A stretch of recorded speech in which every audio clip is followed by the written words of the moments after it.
छात्र छात्राओं, आज हम अध्ययन कर रहे हैं सामाजिक विज्ञान विषय में इकोनॉमिक्स का अध्याय 3 निर्धनता एक चुनौती। इसके आज हम क्वेश्चन आंसरों के बारे में अध्ययन करेंगे। तो इससे पहले भी 2 पार्ट में क्वेश्चन आंसर डाले जा चुके हैं और उससे पहले और 5 पार्ट डाले जा चुके हैं। तो देखिए कि इसका ये लास्ट पार्ट है जो पाठ्य पुस्तक में दिए हुए प्रश्न उत्तर हैं उसके बारे में। भारत में निर्धनता रेखा का आकलन कैसे किया जाता है? तो भारत में निर्धनता रेखा का आकलन करते समय जीवन निर्वाह के लिए खाद्य आवश्यकताएं, कपड़ों, ईंधन और प्रकाश, शैक्षिक और चिकित्सा संबंधी आवश्यकता आदि पर विचार किया जाता है। इन भौतिक मात्राओं को रुपयों में और उनकी कीमत को गुणा कर किया जाता है। और निर्धनता रेखा का आकलन समय, खाद्य आवश्यकता के लिए वर्तमान सूत्र वांछित कैलोरी आवश्यकता पर आधारित है। फिर आता है खाद्यान्न वस्तुएं जैसे अनाज, दालें, सब्जियां, दूध, तेल, चीनी आदि मिलकर इस आवश्यक कैलोरी पूर्ति करती है। फिर आयु, लिंग और कार्य करने की प्रकृति आदि के आधार पर कैलोरी आवश्यकताएं बदलती रहती हैं।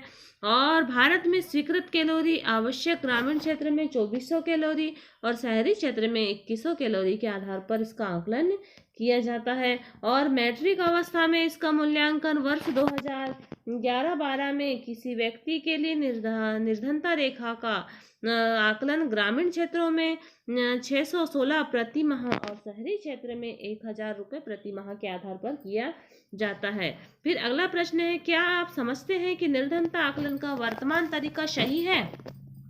निर्धनता आकलन का वर्तमान तरीका सही नहीं है क्योंकि यह केवल एक मात्रात्मक अवधारणा लोगों के लिए निर्धनता की आधिकारिक परिभाषित करके केवल एक सीमित भाग पर लागू होती है। यह जीवन निर्वाह के उचित स्तर की अपेक्षा जीवन निर्वाह के न्यूनतम स्तर के विषय में है। अगला प्रश्न आता है कि भारत में 1973 से निर्धनता की प्रवृत्ति की चर्चा करें। तो योजना आयोग ने राष्ट्रीय स्तर पर कुछ वर्षों के लिए निर्धनता की रेखा के नीचे रहने वाले व्यक्ति अनुमान लगाते हैं। यह अनुमान राष्ट्रीय न्यायाधीश सर्वेक्षण के उपभोग व्यय के आंकड़ों पर आधारित निम्न तालिका के आधार पर है।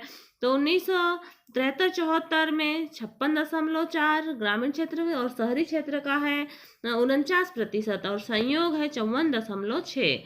और 1993-94 में 50% और यह 31 शहरी क्षेत्र का 31 और यह 45.3%। 2004-5 में 41.8, 25.7 और 37.2% और 2011-12 में 25.7% और शहरी क्षेत्र का 13.7, संयुक्त योग है 21.9%।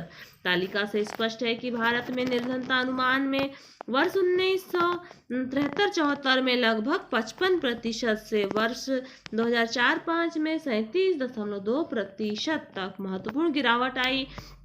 और वर्ष 2011-12 में निर्धनता रेखा के नीचे के निर्धनों का अनुपात और गिर करके 21.9% हो गया है। यदि यही प्रवृत्ति रही तो अगले कुछ वर्षों में निर्धनता रेखा के नीचे के लोगों की संख्या 20% से भी नीचे आ जाएगी। भारत में निर्धनता के अंतर राज्य समानताओं का एक वितरण प्रस्तुत करें। भारत में राज्यवार निर्धनता, तो देखिए राज्यवार निर्धनता आंध्र प्रदेश में 9.21, बिहार में 33.7 और गुजरात में 16.6, हरियाणा में 11.2, कर्नाटक में 20.9, केरल में 7.1, मध्य प्रदेश में 31.7, महाराष्ट्र में 17.4, ओडिशा में 32.6, पंजाब में 8.3 और राजस्थान में 14.7, तमिलनाडु में 11.3 और उत्तर प्रदेश में 29.4 और पश्चिमी बंगाल में 20.0। यह संपूर्ण भारत का निर्धनता अनुपात 21.9 है।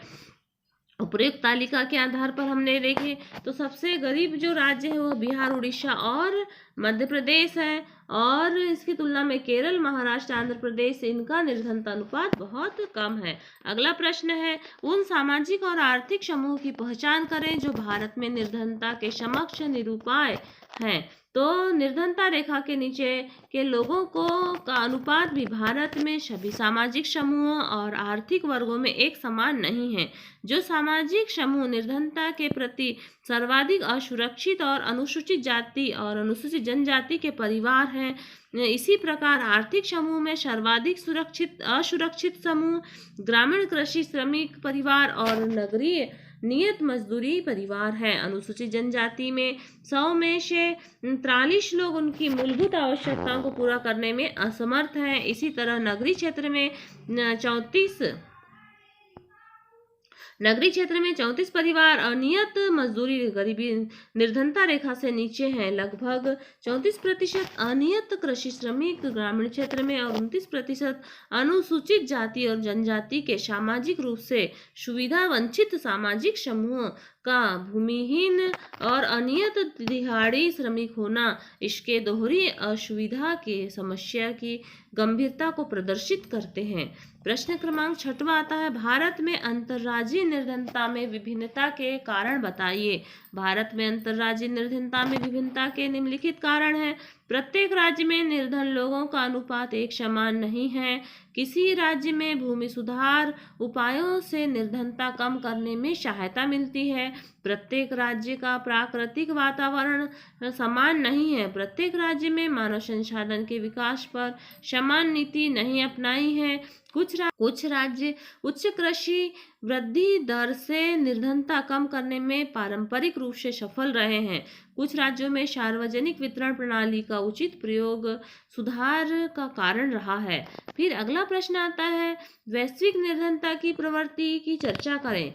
तो विभिन्न राष्ट्रों के अंतर्गत आर्थिक निर्धनता विश्व बैंक की परिभाषा के अनुसार $1.9 से कम पर जीवन निर्वाह करना में रहने वाले लोगों का अनुपात 1990 से 36% से गिर करके 2015 में 10% हो गया। यद्यपि वैश्विक निर्धनता में उल्लेखनीय गिरावट आई है, लेकिन इसमें वृहत क्षेत्रीय विभिन्नताएं पाई जाती है। और जैसा कि देखिए, तीव्र आर्थिक प्रगति और मानव संसाधन विकास में वृहत निवेश के कारण चीन और दक्षिणी पूर्वी एशिया के राष्ट्रों में निर्धनता में विशेष कमी आई है। चीन में निर्धनता की संख्या 1981 में 81 के 88.3% से घटकर के 2008 में यह 14.7% हो गई और वर्ष 2015 में 0.7% रह गई। उसी प्रकार से देखिए, दक्षिण एशिया के राष्ट्र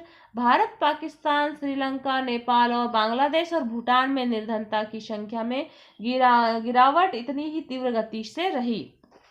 फिर हम देखते हैं, निर्धनता के प्रतिशत में गिरावट के साथ ही निर्धनता की संख्या में कमी आई। वर्ष 2005 में 510.4 मिलियन से घट करके 2013 में 274.5 मिलियन रह गई।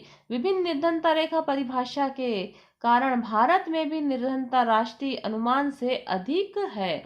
और इसके बाद में अगला को हम देखते हैं कि सब सहारा अफ्रीका में निर्धनता वास्तव में 2005 से 51% से घट करके 2015 में यह 41% रह गई। लैटिन अमेरिका में निर्धनता रेखा 2005 में 10% से गिर करके 2015 में 4% रह गई। रूस जैसे सोवियत समाजवादी देशों में भी निर्धनता पुनः व्याप्त हो गई और यहाँ अपने अधिकाधिक रूप से कोई निर्धन ही नहीं रहा। इस प्रकार से हमने विदेशों का निर्धनता की तालिका देखे। अब हम देखते हैं निर्धनता उन्मूलन की वर्तमान सरकारी रणनीति पर चर्चा करें। तो निर्धनता उन्मूलन भारत के विकास रणनीति का एक मुख्य उद्देश्य रहा है।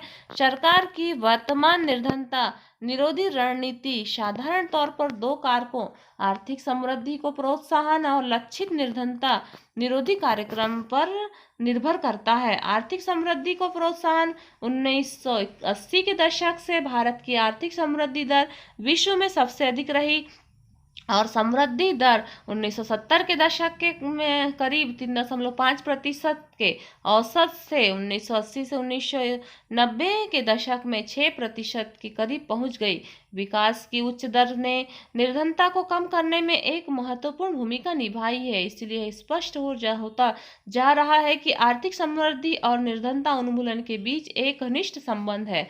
आर्थिक समृद्धि अवसरों को व्यापक बना देती है और मानव विकास में निवेश के लिए आवश्यक संसाधन उपलब्ध कराती है। लक्षित निर्धनता निरोधी कार्यक्रम। सरकार ने अनेक कार्यक्रम प्रारंभ किए, जिसमें महात्मा गांधी राष्ट्रीय ग्रामीण रोजगार अधिनियम 2005, मनरेगा राष्ट्रीय रोजगार गारंटी कोष, राष्ट्रीय काम के बदले अनाज 2004, प्रधानमंत्री रोजगार योजना 1993 और ग्रामीण रोजगार सृजन कार्यक्रम 1995 और स्वर्ण जयंती ग्राम स्वरोजगार कार्यक्रम 2000 में और अंत्योदय अन्न योजना आदि प्रारंभ की है। निम्नलिखित प्रश्नों में संक्षेप में उत्तर देना है। तो मानव निर्धनता से आप क्या समझते हैं? किसी व्यक्ति को निर्धन माना जाता है यदि उसकी आय या उपभोग स्तर किसी ऐसे न्यूनतम स्तर से नीचे गिर जाए जो मूल आवश्यकता जैसे भोजन, कपड़ा, आवास और शिक्षा को पूरा करने के लिए आवश्यक है।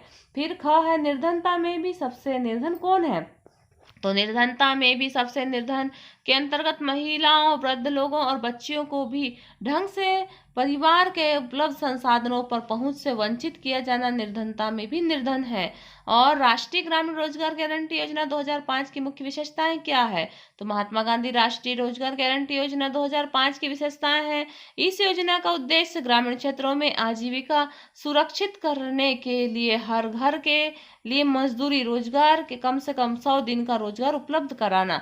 इसके अंतर्गत विकास में मदद करना ताकि सूखा, वन कटाई और भूमि के कटाव जैसे समस्याओं से बचा जा सके। इस स्कीम के तहत 4.78 करोड़ रुपए परिवार को 220 करोड़ प्रति व्यक्ति रोजगार उपलब्ध कराया जाना। इस योजना के अंतर्गत अनुसूचित जाति, अनुसूचित जनजाति और महिलाओं का हिस्सा क्रमशः 23% और 17% और 53% है। औसतन रोजगार वर्ष 2006-07 में 65 से बढ़ा करके 132 वर्ष और 2013-14 में कर दिया गया है। मार्च 2018 में विभिन्न राज्यों में अकुशल मैनुअल श्रमिकों के लिए मजदूरी दर संशोधित कर दी गई है। इन राज्यों एवं संघ शासित प्रदेशों में मजदूरी दर की सीमा परिसर 281 प्रतिदिन हरियाणा के श्रमिकों के लिए और 168 प्रतिदिन बिहार और झारखंड के श्रमिकों के लिए तय की गई है। इस प्रकार से हमने इस अध्याय के प्रश्न उत्तरों का अध्ययन किया। आने वाले वीडियो में हम इससे अगला वाला जो पार्ट है अध्याय 4 भारत में खाद्य सुरक्षा का अध्ययन करेंगे। लगातार वीडियो प्राप्त करने के लिए आप इस चैनल को सब्सक्राइब करें और बेल आइकन दबाएं ताकि जितने भी वीडियो डाले जाएं उसकी नोटिफिकेशन आप तक तुरंत पहुंच जाए। धन्यवाद।